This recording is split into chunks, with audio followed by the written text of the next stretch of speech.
my name is Sarah, and yes, I know I did that whole big speech about setting goals and trying to finish the duologies I started, but come on, y'all must already know me by now, because there's no way in the world I was going to miss this review. So yeah, today's book review is on Prisoner of Night by J.R. Ward, a novella in the BDB world.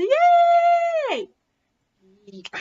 Now, non-spoilers. Do I really need to tell you how many stars this novella deserves? Must I really? So, like I said, this takes place in the BDB world, but we get a whole new cast of characters that I love so much that they better pop up in the main series, and I really mean it. Now, our main love interests. We have Amar, who is a female, who accidentally gets wrapped up into a situation thanks to her brother, but thus leading her to the male Duran. And because fate likes to play in mysterious ways, they both have to team up in order to take care of some debt and save the person that got Amar basically wrapped up in all of this and stuff. And like, oh, and by the way, we gotta save Duran as well. I loved this novella so much, and it actually felt like a long-length book, really, because I was like reading. It's like, oh my god, I'm not even at 50%. I must continue. And then I guess, like I said, we get other side characters that I wanted to know more about. And again, I hope we get an expansion of these characters as they probably enter the, the main storyline. And that's as far as I can really get into non-spoilers because it is novella and I don't want to give away too much in the non-spoilers. So that's as far as I'll get into non-spoilers. Again, must I tell you how many stars this novella deserves? Really? Do I need to tell you people? Bah! Prisoner of Night by J.R. Ward, novella in the Black Dagger Brotherhood series. Bah! Bye, non-spoilers! Spoilers. So yes, how fate ties Amar and Duran together is Amar's younger brother, Alan, I called him Alan, because this little kid decides to work with a human to steal money from a guy named Shallan the Conqueror, who has a bad rap of being absolutely evil. And he gets caught. So, we have a debt to pay to save Alan's life. Thus, Amar goes to Shallan at the very beginning with a severed head of the human that got Alan into the situation. But lo and behold, Shallan is a lying, near-death son of a bitch, because apparently he's a very, very, very old vampire. And that's, blah. Now, Shallan tells Amar that she cleared up the debt that he had with the human. She hasn't cleared up the debt that, Alan has. So we're like, okay, he's trying to double cross us or whatever anything. But he gives us a task, finding his beloved and bringing her back in exchange for Alan's life. But you know what? He's giving her a weapon to take, thus entering Duran. Now, we do start up the novella with Duran 21 years ago, so he's been Shallan's prisoner for 21 years. And apparently something happened with Duran that his father gave him to Shallan, and so that's bad. I automatically ship these two the moment they laid eyes on each other, because like it's Black Dagger Brotherhood fashion. I mean, Amar is afraid of this guy, and she didn't know she could trust him until they actually spent like the first 30 minutes together in the car, and she realized, okay, this guy's not really that bad. He just happens to be a prisoner. She keeps calling him prisoner until she finds out his name and everything, and then Duran's all like, he sees her for the first time, he automatically gets like falls in love with her in an appropriate way. He lets her have her way as well. They compromise. They talk things out. They realize they're broken people in a way because apparently Amar's parents died in the raids, but they're there for each other. So yes, this is an okay relationship that I ship. We do meet an old friend of Duran as we go to collect weapons. They bring in the Shadow! Oh my god! Her name is Nexie. She's a total badass. She should hang out with Hex and Pain, and they would be the deadly trio of everything. Because oh my god, this woman I love her. She is amazing. I really do. So, and how she spends time with Amar while Duran's taking care of himself. She like tests Amar, seeing like, saying maybe she's just a girl that's in over her head and everything, and you really aren't cut up for this. Like, take her away. It's not really my deal. And then Amar does talk about how she did kill that human that Shallan sent her after, and they're like, respect. And we good. We good.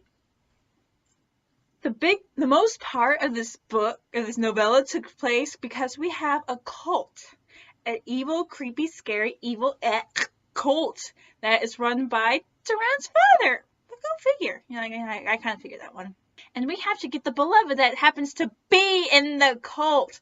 So I'm like thinking, this isn't like the cult from like the second game of Outlast, is it? When we do get to the cult, that's kind of creepy because everyone is dead.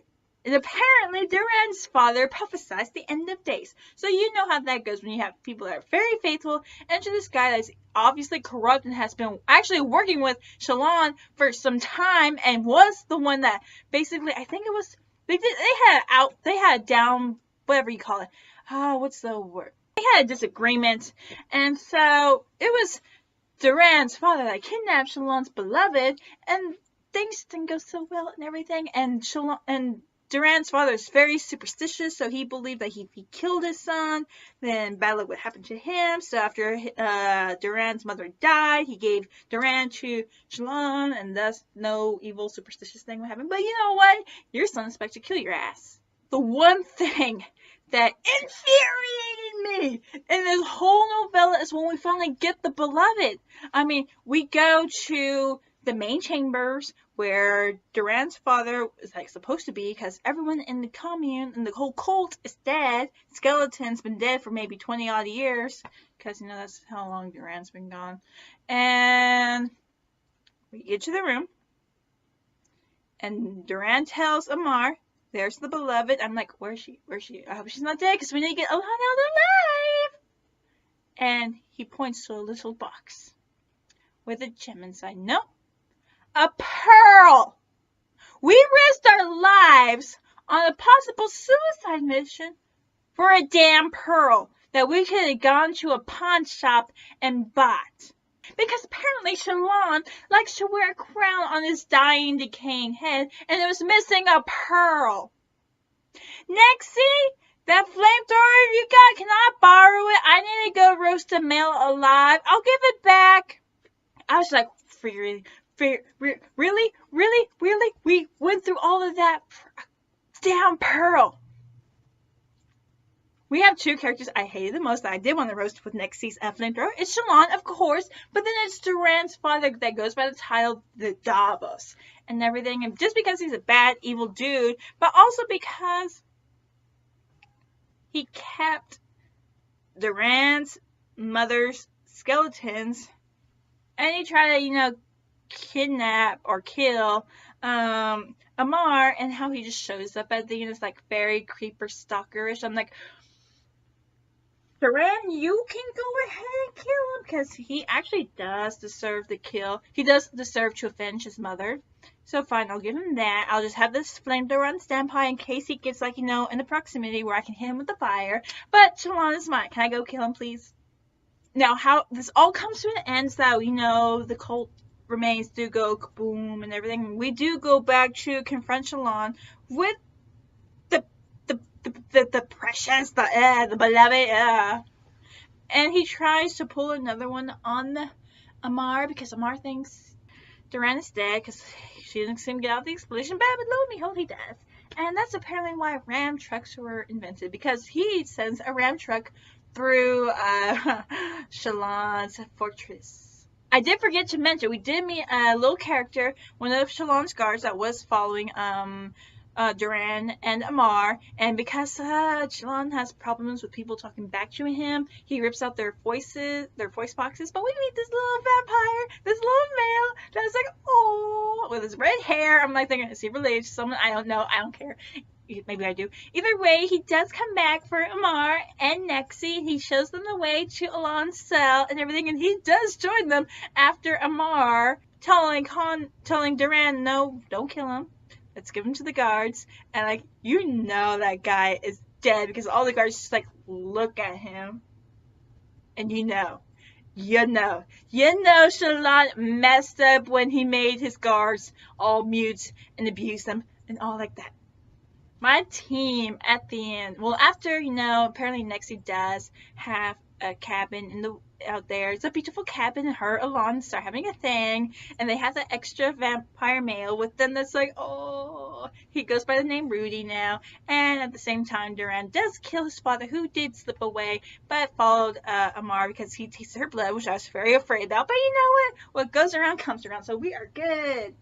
Nexi and Amar at the end opened up a gym to teach females actual self-defense, because after the raids and everything, females should know how to fight. We did a brief mention about talking with Wrath and having the brothers stop by the gym, doing their inspections, getting their approval. And we end off with Amar and Durand, that now goes by Theo, which was the name of his mother's father, which is like, in a way to remember his mother in a way. And we have Alon with Nexi. Rudy, you're the extra wheel, but don't worry, you will get your HEA eventually because you're just so adorable. I love you, you're so cute. I just want to hug you. And we end up with them eating Oreos. I'm like, oh, I like Oreos. Can I have an Oreo? And yeah, that's the end of the spoilers. Fancy hands. I really love this novella. I'm wondering how this ties into the real timeline for the BDB world, especially Dearest Ivy. Yes, I read Dearest Ivy. I just didn't do a review on it. Sorry. I love those characters as well. I want to know how they come into our world as well, because there's mentions of things I could tie them in. Either way, for Prisoner of Night, I want to know how this ties into the BDB world. So yeah, please throw me a bone or something. Prisoner of Night by J.R. Ward, novella in the BDB series. Yes, I am doing fancy hands for this novella because I enjoyed it very much. Pop. I better tell you how many stars this book deserves. I don't think so. My name is Sarah, and bye!